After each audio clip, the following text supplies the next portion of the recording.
اللہ نے ہمیں اجازت دے دی. ہمارا یہ ایمان اور یقین ہے کہ اللہ کی مرضی یا اللہ کی اجازت کے بغیر تو پتہ بھی نہیں ہل سکتا یا پتہ بھی شاخ سے نہیں گر سکتا. تو آپ اور میں کیسے ان محفلوں کا انعقاد کر سکتے ہیں یا کیسے ان محفلوں میں شامل ہو سکتے ہیں؟ ہم یہ تبھی کرتے ہیں اور تبھی کر سکتے ہیں جب ہم پر اللہ کا کرم ہوتا ہے اور جب ہمیں اللہ کی طرف سے اجازت ملتی ہے. تو ہمیشہ اس کے لیے میں یہ کہوں گی کہ اللہ کے شکر میں رہے. اے اللہ تیرا شکر، اے اللہ میرا کوئی کمال نہیں، میرا کوئی کام نہیں، میری اس میں کوئی نیکی نہیں، میری اس میں تو یہ کرتی تھی، میری تو زندگی ایسی تھی، میرے دل میں تو بڑی یہ محبتیں تھی. کبھی بھی میں ہمیشہ کہتی ہوں اللہ کے ساتھ کبھی بھی اپنی محبتوں کی دعوے نہ کرو. وہاں ہمیشہ جھک کے نیوی ہو کے گزر جاؤ. اے اللہ میری تو کوئی اوقات ہی نہیں تھی، اے اللہ میری تو کوئی طاقت ہی نہیں تھی، اے اللہ تو نے ہی یہ کرم کر دیا. تو اللہ سے بس ہمیشہ ایسے ہی کرم مانگتے رہے. آمین. تو یہ اللہ کا کرم اور احسان. تو مل کر محبت سے اس محفل کو سجائیں گے، اللہ کے ذکر سے اس محفل کا آغاز کریں گے، اللہ کو یاد کرتے ہوئے، اللہ کو پکارتے ہوئے، اس کی محبت کو دل میں اتارتے ہوئے. اور آپ کو ایک مزے کی بات یاد آ گئی، آپ کو سناتی ہوں کہ ابو علی سینا، بڑا نام آپ سب نے بھی سنا ہوگا. تو وہ ایک کسی اللہ والے اپنے کسی بزرگ کی صحبت میں محفل میں ایسے ہی بیٹھے تھے.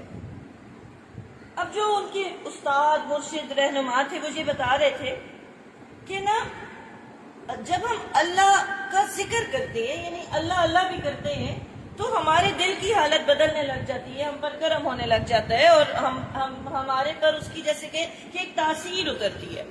تو جو علماء ہیں وہ بڑی پیاری بات کرتے ہیں کہ جب کسی عالم کی محفل میں بیٹھو تو اپنی زبان کو قابو میں رکھو، اور جب کسی اللہ والے کی صحبت میں یا محفل میں بیٹھو تو اپنے دل کو قابو میں رکھو، کیونکہ وہ دلوں کے بھی جاسوس ہوتے ہیں.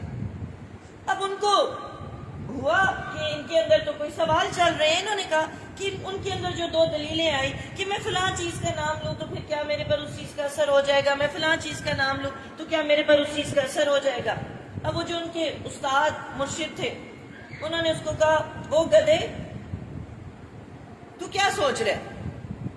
اب جب انہوں نے کہا او گدھے تو ان کو تو بڑی تکلیف ہوئی. کہا میرا نام اور بھرے مجمع میں کوئی کہ او گدھے. اچھا اب انہوں نے کہا کہ جہاں نا میں یہ کرتا ہوں کہ میں نا زبان کو کنٹرول میں رکھتا ہوں، میں اپنے غصے کا غم کا اظہار نہیں کرتا، لیکن چہرے پہ پسینے آئے، چہرہ سرخ ہونے لگا، اور قابو بھی کرے کہ بھی یہ شو نہ ہو لیکن وہ شو بھی ہو گیا. انہوں نے کہا تمہیں کیا ہوا ہے؟ تو پھر بول پڑے. انہوں نے کہا آپ نے مجھے بھرے مجمع میں گدھے کہہ دیے.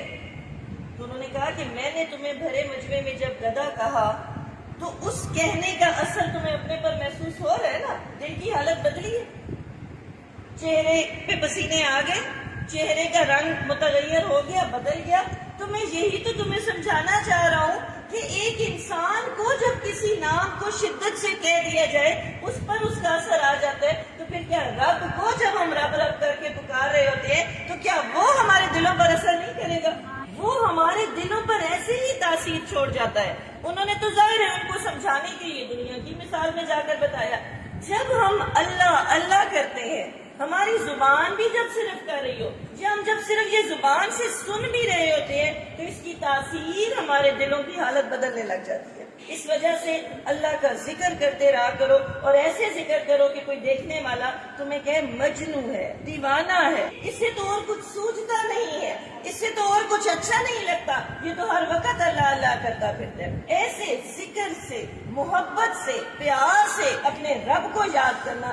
اللہ کی محبت جب دل میں اترتی ہے تو ہی اگلا دروازہ کھلتا ہے، جس دروازے سے ہمیں پیارے آقا دو عالم علیہ الصلوۃ والسلام کی محبت ملتی ہے. یہ دروازہ ہی تبھی کھلتا ہے، یہ راستہ ہی تبھی کھلتا ہے. اللہ کے بغیر ہم کچھ نہیں ہیں. ہمیں اللہ نے بتایا کہ میرے ایک محبوب ہے صلی اللہ علیہ وسلم، اور ان کے محبوب نے ہی ہمیں بتایا کہ تمہارا رب کون ہے. تو ہم کیسے ان کی محبتوں اور ان کے ذکر کے بغیر اپنی زندگیوں کو آگے بڑھا سکتے ہیں؟